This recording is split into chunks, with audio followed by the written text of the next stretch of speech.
নষ্ট করে দিল ফাটিয়ে দেখ দেখি কি না উঠলে দেখবা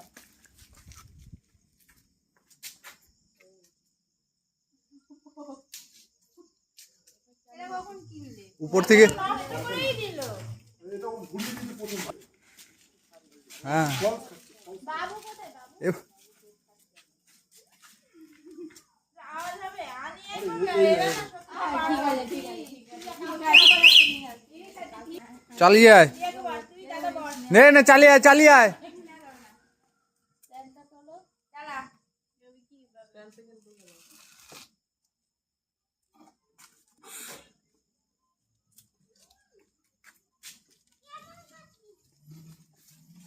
যা যা ঘুরে আয় একবার কালকে আসবি